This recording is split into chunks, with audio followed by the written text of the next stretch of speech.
Eduarda Horacia, después de haber cambiado de género en un intento desesperado para poder ver a su hija, asegura que no permitirá que la pequeña crezca rodeada de mentiras y con fuertes daños psicológicos.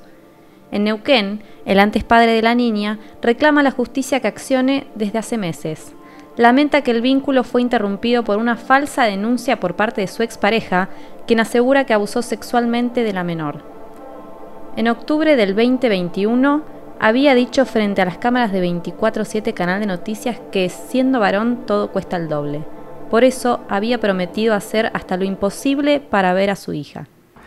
Desde el año de nacida ya vengo sufriendo obstrucciones. Otra de las maniobras de la madre para poder, en este caso, denunciarme por abuso sexual. Yo no te puedo explicar, es como la sensación, o sea, cuando no tenés hijos no sabés cómo es tener hijos hasta que los tenés. Y cuando te los quitan no sabés cómo es hasta que te los quitan. Es todo cuesta arriba cuando sos papá, cuando sos varón, te cuesta todo el doble. El nuevo DNI, de quien antes se llamaba Eduardo Horacio Becerra, llegó a su domicilio el martes 4 de enero. Aquel día dijo que se sentía más seguro y tranquilo, porque siendo mujer ya nadie podría atacarlo y ahora sería más accesible alcanzar la igualdad de condiciones y terminar con la obstrucción de vínculo. El daño psicológico es el tema, porque nosotros, qué sé yo ya tengo 50 años, yo me moriré en 20, quizás llegue, quizás no a conocer a mi hija, pero yo no sé qué va a pasar con ella, con su psicología, con su familia, y yo le grabo videos muchas veces cuando puedo, trato de hacerlo entero, explicándole lo que es la vida, lo que va a ser la vida cuando sea grande, y suplicándole por favor que no le haga al papá de sus hijos, que no le vaya a hacer lo que me hizo la mamá a mí. El caso y su decisión llegó a medios nacionales. También generó diversas opiniones. La incertidumbre está centrada en cómo seguirá el accionar de Eduarda y qué implica ser ahora mujer. Esto está basado en la toxicidad de la persona. O sea, hay algo que no está estudiado, que es esta psicopatía de la obstrucción. Y no tiene un límite. O sea, vos sabés que el límite es el asesinato de los hijos. Y sucedió con Lucio, sucedió hace un tiempito con unos chicos en México que también una madre en venganza asesinó a los hijos. Yo no digo que vaya a ser en mi caso. Todos esperamos que no sean otros casos. Acá no estamos disputando la tenencia de un vehículo ni de una casa, que yo te puedo esperar. Yo tengo un juicio de laboral de hace más de 10 años y yo espero, llamo una vez por año, ¿sí? Pero los chicos en 10 años crecen un montón, ¿no? Y lo que los perjudica a ellos, el distanciamiento de los padres, más todo lo que se le dice en el entorno, porque el entorno, recordemos que nosotros muchas veces somos odiados en los entornos de las criaturas. Y las barbaridades que escuchan de nosotros y después cuando los recuperamos, tenemos que hacer todo un trabajo de reconciliación de una cuestión que nunca jamás hicimos con ellos. Y es muy difícil, muy largo. Ni siquiera se calcula el daño psicológico sobre los chicos, no hay un cálculo, porque aparentemente esto es todo muy nuevo, aunque sucede hace muchas décadas, ¿no es cierto? Pero por ejemplo el caso de la alienación parental en este país recién los psicólogos lo están queriendo aceptar, mientras que en Estados Unidos se estudia desde la década del 80. O sea, la alienación parental es la manipulación psicológica sobre las criaturas, ¿no es cierto? Siempre del conviviente generalmente contra el padre, contra el padre, sí, porque es contra el padre que no convive. Y eso deja mucho dolor y mucho daño psicológico en las criaturas. Todas estas criaturas el día de mañana, por ejemplo, siempre digo, ¿viste? Hoy le decía a alguien, vos ponete a pensar en mi hija que no me vea nunca más, ¿no es cierto? O que venga dentro de 20 años. Imagínate que conozca a tu hijo y se casen y tengan familia. Y después mi hija, a lo mejor, o sea, como se ha criado en esto de la obstrucción y demás, no le va a dejar a ver a tu hijo, sus hijos, ni vos como abuelo vas a verlos tampoco. En psicología le dicen cascada, que es un efecto cascada. Todo trauma que viva la criatura, no hay un límite de edad, ¿no? Pero yo creo que no hay límite de edad, pero hasta los 16, cualquier trauma que sufra de grande repercute, y repercute mal. es como la violencia. El chico que está acostumbrado a la violencia va a producir violencia el día de mañana cuando crezca, y una nena que viva en un entorno violento va a aceptar la violencia como normal, o sea, normalizan la violencia, y en eso es lo que hay que trabajar. En el caso de la obstrucción, lo mismo. Más allá de todos los peligros cuando vos no estás con tus hijos, que vos no los podés cuidar, que están marginados. El caso Lucio, Edu. Ay, el caso Lucio. El caso Lucio fue en noviembre, si no me equivoco, 26 de noviembre. Yo el 25 de noviembre, antes de saber lo de Lucio, porque nadie sabía nada, el 25 de noviembre recibo una llamada telefónica del 102, que el 102 es una de las primeras asistencias que se le hace a los chicos en cuanto al abuso y el maltrato. Y yo te juro que pensé que me llamaban para decirme que le había pasado algo a mi hija. Y en un momento hasta llegué porque lo estaban haciendo muy protocolar, y apuré la llamada, le digo, decime por favor qué pasó, porque yo te juro pensé que había pasado algo. Y fue difícil, y cuando al otro día pasa lo de Lucio, y te pones, yo me pongo en el lugar de Cristian Zuluy, creo que era el apellido, lo que debe haber sido para ese papá, yo lo había vivido unas horas antes, ese miedo, pero a él se le había transformado en realidad. No sabemos, o sea, yo hace 6 meses que no estoy con mi hija y pido, por favor, díganme cómo está. Por favor, o sea, tengo que andar suplicando que me digan a ver cómo está físicamente, cómo está psicológicamente, y no hay nada favorable realmente. O sea, vos pensás que esto en una semana se resuelve, pasa la semana, se va un mes, pasa el mes, se va un año, y empiezan a pasar los años, y ahí pasan hasta 20 años en algunas cuestiones.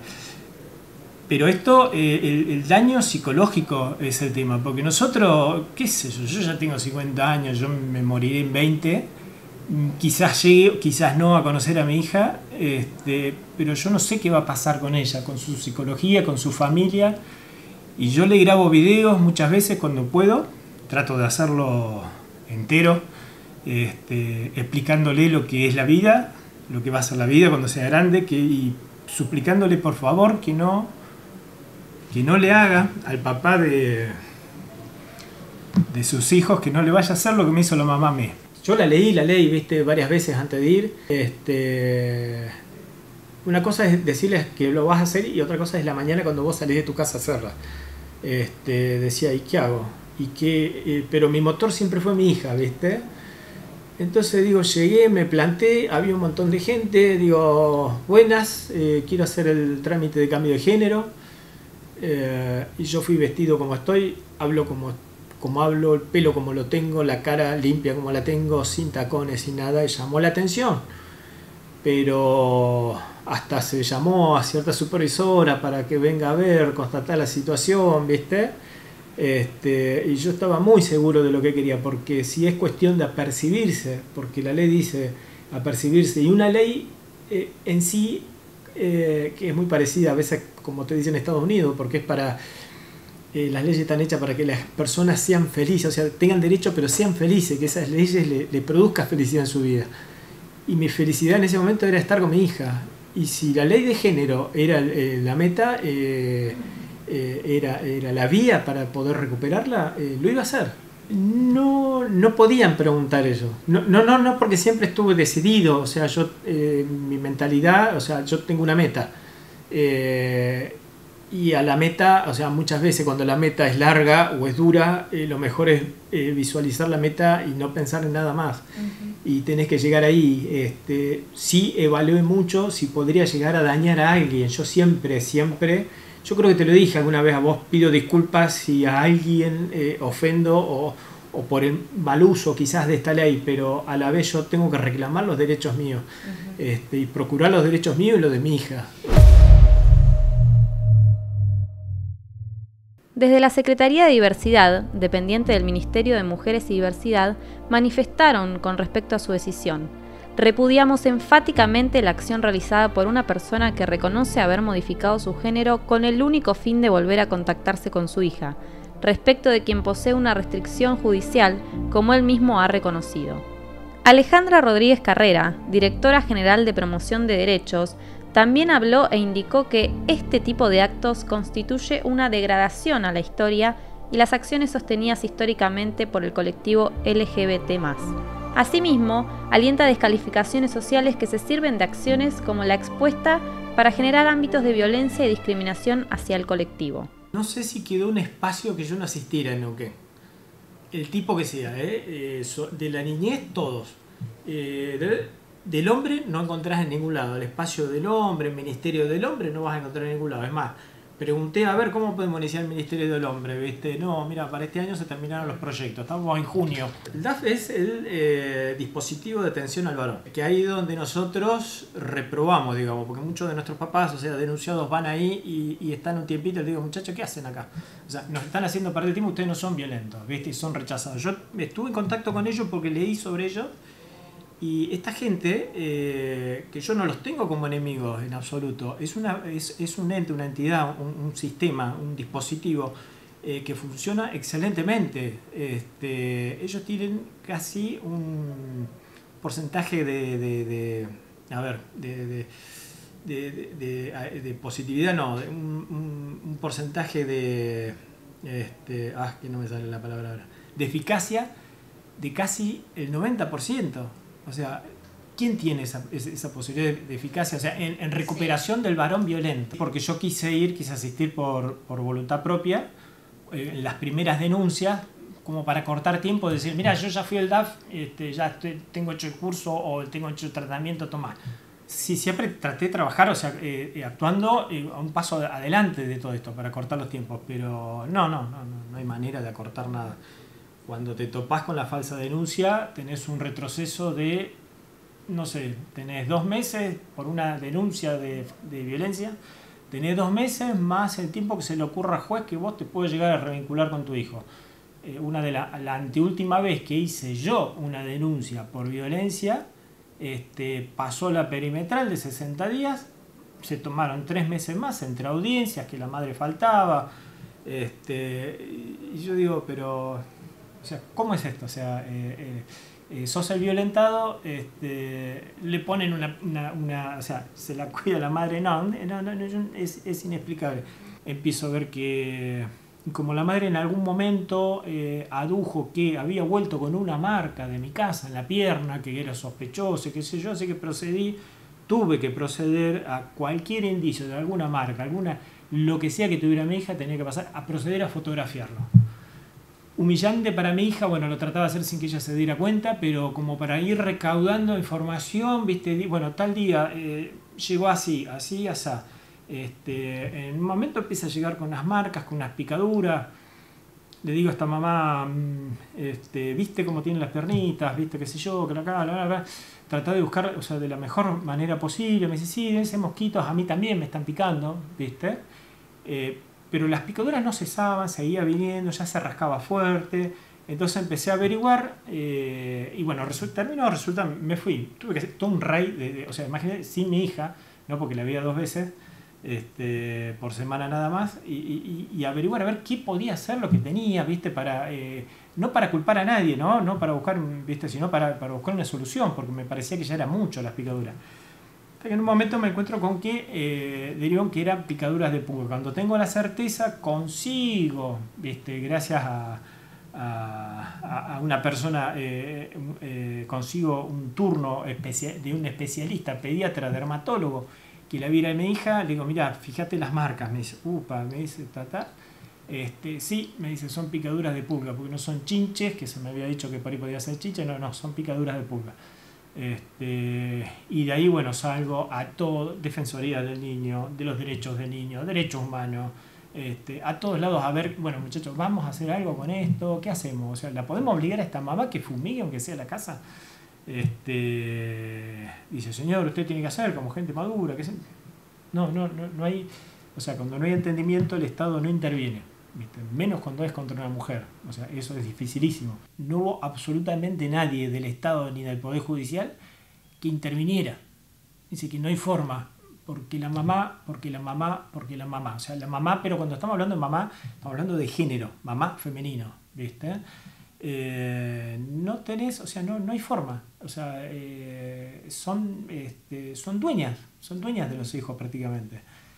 Mientras que un papá, por ejemplo, llega a hacer lo mismo que una mamá, terminás preso. Sí. O sea, te viene la juez por la casa, te patea la puerta y te saca a tu hijo y vos quedás preso. ¿Sí? No son personas que entran en esta cuestión de la denuncia falsa, ni en la cuestión de la obstrucción. Yo no puedo hablar mal de los abogados del Estado porque aparte tiene mucho trabajo y con esas madres tóxicas no congenian.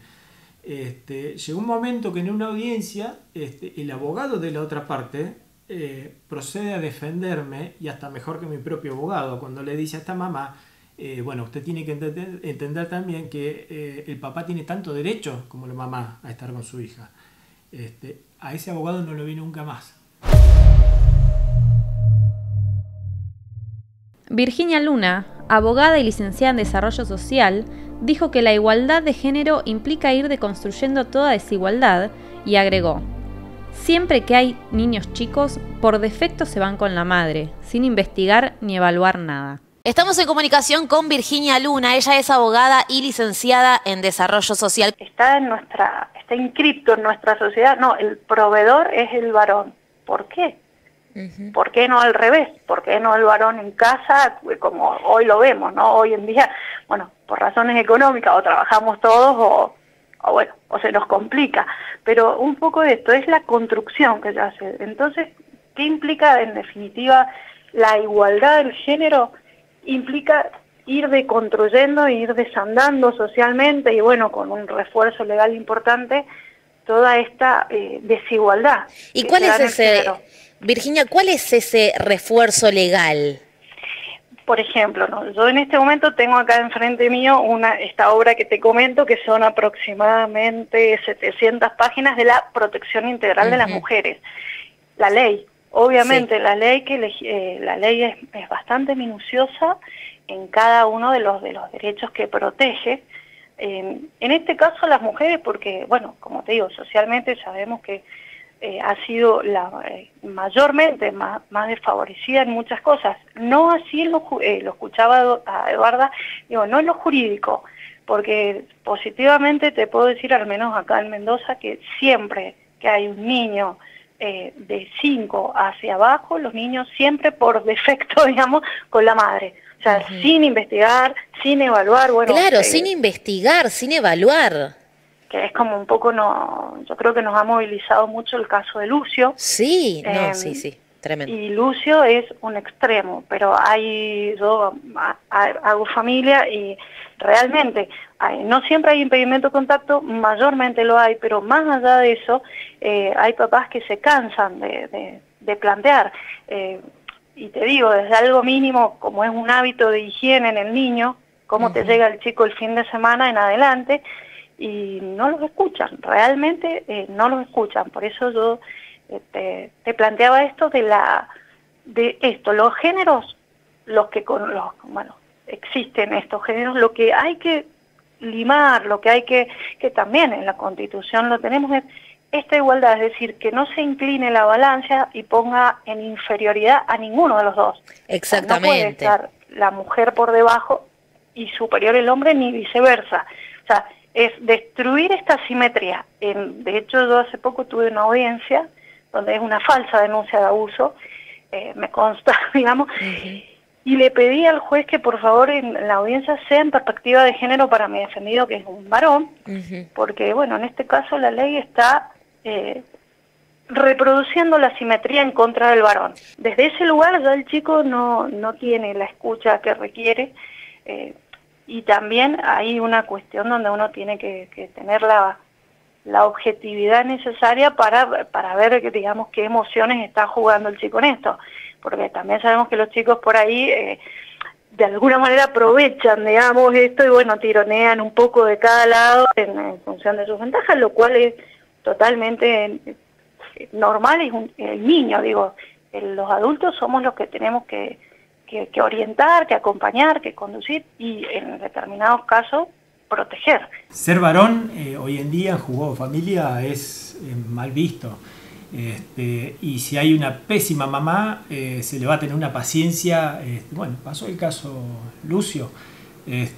con marcas y todo. Yo he andado con mi carpeta mostrando por todos lados cómo el estado de mi hija cuando estaba siendo picada por pulga, en una cuestión que era tan simple, que era como fumigar, en donde yo ofrecí fumigar, ¿entendés? Para que no vuelva más picada a mi casa. Y no se me atendió en ningún lado, o sea, no sabemos qué hacer, o sea, es una cuestión de que, ¿qué pasa? El varón va a recibir a sus hijos muertos, o sea, y la mujer puede estar con los chicos golpeados de acá para allá y nadie va a decir ni actuar de ninguna forma. No, hay mucha desigualdad y a veces, bueno, cuando me preguntan por qué esto del cambio y por qué esto la verdad que yo lo que digo es, no sé por qué no lo hice antes, hace muchos años atrás, o sea, yo lo tendría que haber hecho. Yo me muero por mencionarlo, pero yo ya lo vi cara a cara y se lo dije, ¿no? Este abogado, aunque es muy jovencito, ya viene con un libreto, no sé, espero que no sea estudiado de la facultad, porque en tan poquitos años de profesión ya tener estos recursos tan estudiados, pero procedió con las denuncias de violencia de género primero, de una forma muy efectiva. O sea, cuando digo efectiva es dejándome a mí en total estado de indefección. ¿Cómo lo logra? Porque la ley de género, con el famoso yo te creo, ¿no es cierto?, que en algunos casos está muy bueno, pero en la mayoría no, más cuando está siendo mal usado por estos tipos de abogados. La mamá procedió a denunciar, pero sin especificar ni día ni horario, ¿sí? ¿Cuál era el problema? Es que yo, a raíz de un hecho, ¿no?, desde muy temprano procedí, cada vez que iba a buscar a mi hija, filmar 2-3 cuadras antes, bajaba filmando sin cortar el video, viste, qué sé yo, me retiraba, producía enojo. En algún momento el juez me dijo, bueno, eso es violento. Me digo, mirá, ¿y cómo te demuestro yo? Digo, si no tengo un video, una prueba que no soy violento. Digo yo, ¿cómo hago? Y bueno, quedó en eso. Y yo dije siempre, no voy a dejar de filmar nunca, digo yo. Era violento, era tomado como violencia de género, o sea, filmar la situación.